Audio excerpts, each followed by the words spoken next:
અત્યારે જે આ વણિયાનું બેબી છે એને આપણે રેસ્ક્યુ કરી લીધું છે.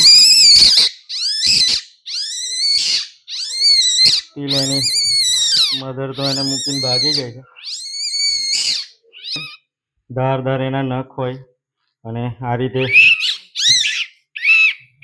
બાઇટ કરતું હોય, જોઈ શકો છો આપ. તો આવી કન્ડિશન થતી હોય એટલે આ ગ્લોવ્સ પહેરવા જરૂરી છે. જેમાં કરી આપશો ને અત્યારે પાવી જેતપુર ગામમાં પ્રોપર જ છે, ત્યાં સોસાયટી છે. હવે સોસાયટીનું આ ઘર જે છે એની આ પાછળનું વાસણ કચરા પોતુનું ને આ સંડાસ બાથરૂમની જગ્યા જે છે એની ઉપર આ સ્ટોર રૂમ જેવું છે, વેસ્ટેડ સામાન મૂકેલો હોય. તો અત્યારે આપણને ટેલિફોનિક જાણ થઈ કે આ રીતે વન્યાર એટલે કે સિવેટ કેટ જે હોય છે એ અહીંયા ગાડી દેખો દીધી છે. તો આપણે ગ્લોવ્સ ને બધું સેફટી સાથે એને રેસ્ક્યુ કરવા માટે રેડી થઈ ગયા છે. જોઈએ શું કન્ડિશન થાય છે, પછી એને બને ત્યાં સુધી શું કરું, નીચે નાખું, રેસ્ક્યુ કરવાની કોશિશ કરીશું. પણ અત્યારે આપણે આ સામાન વધારે પડતું છે તો એને હટાવવાની કોશિશ કરીએ છીએ, પછી એને રેસ્ક્યુ કરીએ.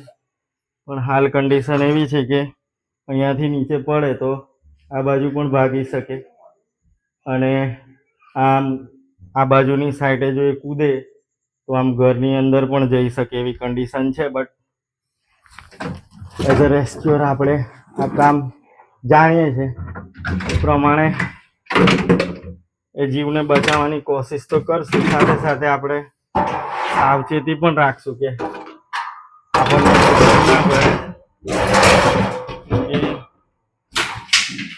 કોઈ પણ જીવ હોય એને આપણે બચાવતા હોય તો એના બચાવમાં બચકું ભરે કન્ડિશન થતી હોય છે. પણ સાવચેતી રાખીએ તો સારું છે. આપણે અત્યારે આને લેવું પડશે ને, હાથ મારજો ને ભાઈ, કેમ કે આ તો વજન વાળું ઘણું છે. જોજો 2 જણથી જ પકડવું પડશે તમારે. અક્ષય કઈ ગયો રાખે તું.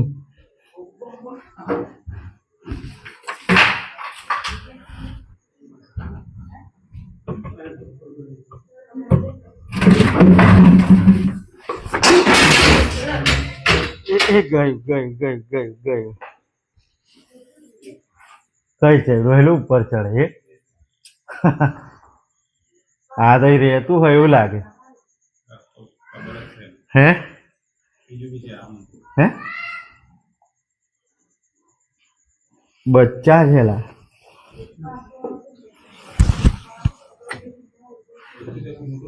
બચ્ચું છે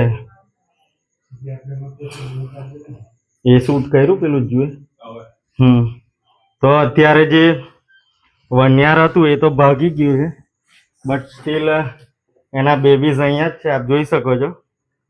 તો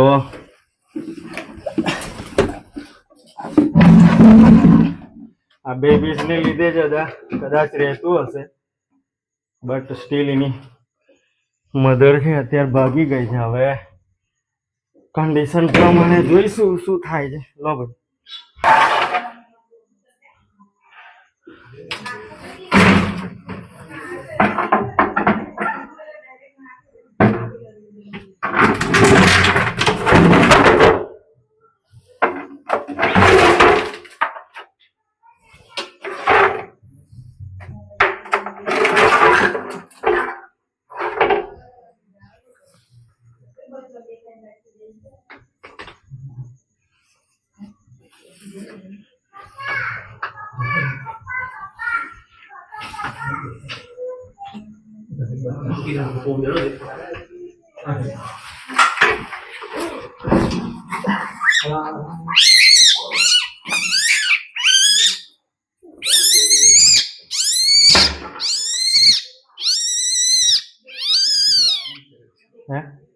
આવે છે.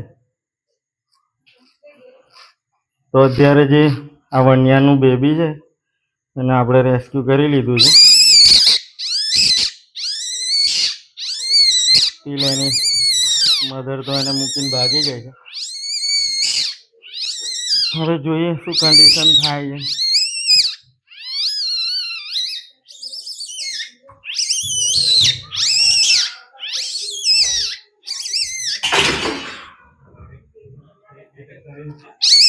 અને સિવેટ કેટ કહેવાય છે અંગ્રેજીમાં, ગુજરાતીમાં વણિયાર કહેવાય.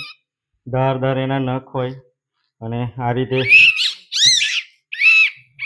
બાઇટ કરતું હોય, જોઈ શકો છો આપ. તો આવી કન્ડિશન થતી હોય એટલે આ ગ્લોવ્સ પહેરવા જરૂરી છે કે આ બચકું ભરે તો અઘરું પડી જાય.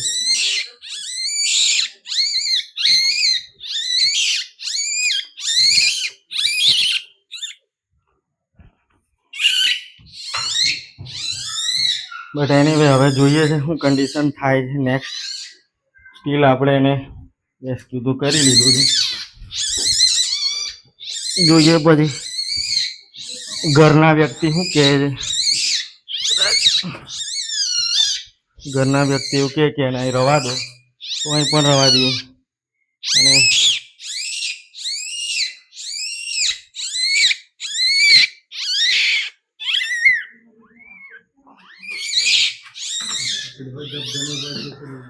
હા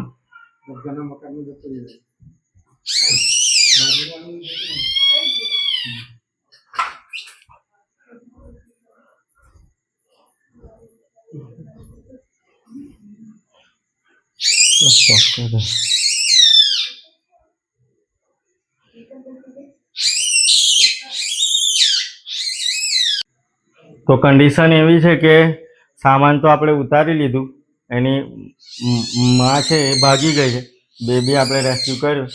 હવે આટલાની પાછળ થોડું જંગલ જેવું વિસ્તાર છે તો એને હાલ તો આપણે બહાર લઈ લઈએ છીએ. પછી આજુબાજુ એ રહે જ છે, એના ઘરના લોકોનું કહેવું છે લાઇટ આ બાજુ રાખ, તો એને હાલ આપણે બહાર લઈ લઈએ અને પછી થોડું ઝાડી ઝાંખરા જેવી જગ્યા છે તો એ સાઈડ આપણે મૂકી દઈશું. પછી એ આવી અને એને લઈ જશે. આપણે બંનેને રેસ્ક્યુ કરવાની કોશિશ કરી હતી પણ સ્ટીલ કન્ડિશન એવી થઈ ગઈ કે રેસ્ક્યુ થાય એવું કન્ડિશન છે જ નહીં. તો કઈ મૂકવું છે હવે તમે કહો? હે આ બાજુ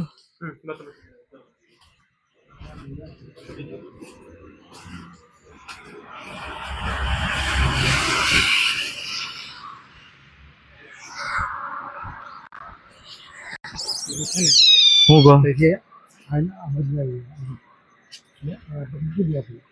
એની રીતે બચ્ચન લઈને ઉઠી ગમે થઈ જાય બરાબર ને?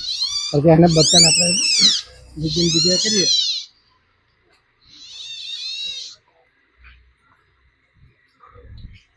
એટલે અહીંથી આ રસ્તો એનો આ ઘર બંધ છે આવી બંધ અને પેલી બાજુ ખરો છે.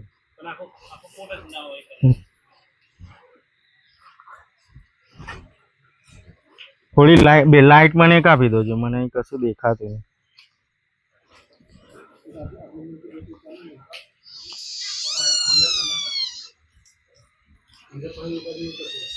હે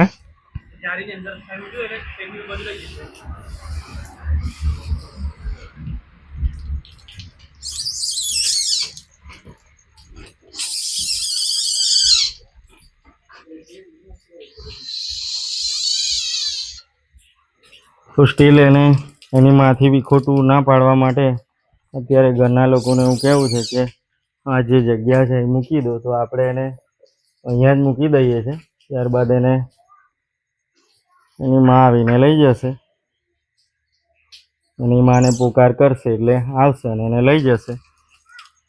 ઘરની જોડે જ આ એક પડતર જેવું ઘર છે ત્યાં એને આપણે મૂકી દીધું છે. એની બુદ્ધિ ને એની કળા પ્રમાણે અત્યારે છુપાઈ ગયું છે. હવે જોઈશું એની માં આવીને લઈ જશે. આ જ ઇલાકામાં આ લાકડા ને બધું પડેલું છે જ રહે છે એમને એવું કેવું છે. તો સ્ટીલ આપણે એને એની જગ્યાએ મૂકી દીધું છે. Thank you.